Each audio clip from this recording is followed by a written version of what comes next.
ইউরোপের দেশগুলো বাংলাদেশের প্রবাসীদের কাছে দীর্ঘদিন ধরে উচ্চাকাঙ্ক্ষার প্রতীক। শিক্ষাগত সুযোগ, কর্মসংস্থান এবং উন্নত জীবনযাপনের আশা অনেককে ইউরোপের পথে ঠেলে দেয়। এর মধ্যে স্পেন একটি গুরুত্বপূর্ণ গন্তব্য হিসেবে দেখা যায়। দক্ষিণ ইউরোপের বৃহত্তম দেশ স্পেনের তুলনামূলক মানবিক অভিবাসন নীতি, কাজের সুযোগ এবং অন্যান্য ইউরোপীয় দেশগুলোর সঙ্গে সংযোগের কারণে এখানে বৈধ ও অবৈধ মিলিয়ে প্রায় 60,000 বাংলাদেশি বসবাস করছেন। তবে তাদের বড় অংশই নিয়মিত বা কাগজপত্রহীন, যারা বছরের পর বছর বৈধতার অপেক্ষায় থাকেন। সম্প্রতি স্পেন সরকার প্রায় 5 লাখ অনিয়মিত অভিবাসীকে বৈধতা দেওয়ার ঘোষণা দিয়েছে। এই পদক্ষেপকে ইউরোপে সাম্প্রতিক সময়ের অন্যতম বড় অভিবাসন উদ্যোগ হিসেবে দেখা হচ্ছে। এর ফলে স্পেনে বসবাসরত বিভিন্ন দেশের মতো প্রায় 20 থেকে 25,000 অনিয়মিত বাংলাদেশি বৈধ হওয়ার সুযোগ পেতে পারেন। প্রবাসী সংগঠনগুলোর তথ্য অনুযায়ী দীর্ঘ প্রায় 25 বছর পর স্পেন সরকার এই ধরনের বড় বৈধকরণ উদ্যোগ গ্রহণ করেছে। সরকারি ঘোষণায় বলা হয়েছে, যেসব অভিবাসী 2025 সালের 31 ডিসেম্বরের আগে অন্তত 5 মাস স্পেনে বসবাস করেছেন বা আন্তর্জাতিক সুরক্ষার জন্য আবেদন করেছেন, তারা বৈধতার জন্য আবেদন করতে পারবেন। প্রাথমিক সময়সূচি অনুযায়ী আবেদন গ্রহণ প্রক্রিয়া শুরু হতে পারে আগামী এপ্রিল থেকে এবং চলতে পারে জুনের 30 তারিখ পর্যন্ত। তবে আবেদন করতে হলে দুটি গুরুত্বপূর্ণ নথি জমা দিতে হবে: একটি বৈধ পাসপোর্ট এবং অন্যটি বাংলাদেশ থেকে প্রাপ্ত পুলিশ ক্লিয়ারেন্স সার্টিফিকেট, যা প্রমাণ করবে আবেদনকারীর বিরুদ্ধে কোনো অপরাধমূলক রেকর্ড নেই। এই দুটি নথি জমা দিতে পারলে অনেক প্রবাসীর জীবন বদলে যেতে পারে।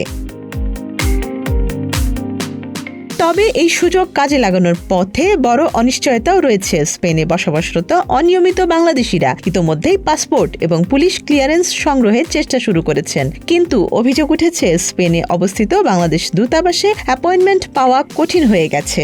অনেক প্রবাসী অভিযোগ করছেন যে অ্যাপয়েন্টমেন্ট পেতে তাদের 20 থেকে 50 ইউরো পর্যন্ত ঘুষ দিতে হচ্ছে। এমনকি কিছু অসাধু চক্র অর্থের বিনিময়ে অ্যাপয়েন্টমেন্ট ঠিক করে দিচ্ছে।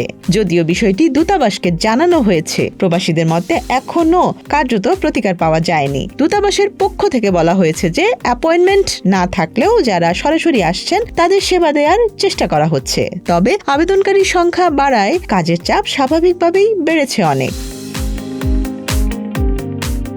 পুলিশ ক্লিয়ারেন্স সার্টিফিকেট পাওয়ার প্রক্রিয়াও জটিল এবং সময় সাপেক্ষ। আবেদন স্পেন থেকে বাংলাদেশে পাঠানোর পর জেলা, থানা, বিভিন্ন মন্ত্রণালয় ও পুলিশের যাচাই শেষে সনদ তৈরি হয়। পুরো প্রক্রিয়া সম্পন্ন হতে 3 থেকে 4 মাস সময় লাগতে পারে। এই সময়সীমা স্পেন সরকারের নির্ধারিত আবেদন সময়ের সঙ্গে সামঞ্জস্যপূর্ণ নয়। প্রবাসী সংগঠনগুলোর হিসাব অনুযায়ী প্রয়োজনীয় কাগজপত্র সময়মতো সংগ্রহ করতে না পারলে প্রায় 10,000 বাংলাদেশি সহজ শর্তে বৈধ হওয়ার সুযোগ হারাতে পারেন। অনিয়মিত অভিবাসীর অনেকেই কর্মহীন এবং অর্থকষ্টে মানবেতর জীবনযাপন করছেন। বৈধকরণের সুযোগ পেলে তারা কর্মসংস্থান পেতে পারবেন এবং নিয়মিত রেমিটেন্স পাঠাতে সক্ষম হবেন। স্পেনে নিযুক্ত বাংলাদেশের রাষ্ট্রদূত মাসুদুর রহমান বলেছেন, স্পেন সরকারের এই ঘোষণা প্রবাসী বাংলাদেশিদের জন্য একটি বড় সুযোগ। দূতাবাস পাসপোর্ট এনরোলমেন্ট, ডেলিভারি এবং পুলিশ ক্লিয়ারেন্স আবেদন সত্যায়নের মতো কনসুলার সেবা দ্রুত দেওয়ার চেষ্টা করছে। প্রবাসী কল্যাণ ও বৈদেশিক কর্মসংস্থান মন্ত্রী আরিফুল হক চৌধুরীও জানিয়েছেন, স্পেন প্রবাসীরা যাতে দ্রুত প্রয়োজনীয় ডকুমেন্ট পেতে পারেন সে বিষয়ে সরকার গুরুত্ব সহকারে কাজ করছে।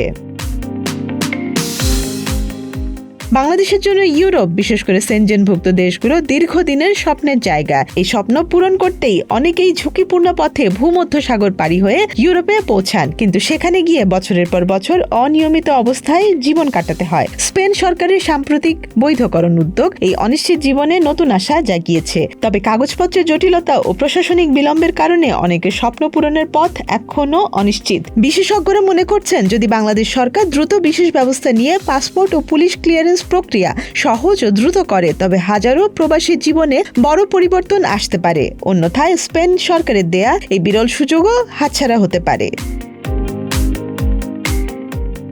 Desk report, Dhaka express.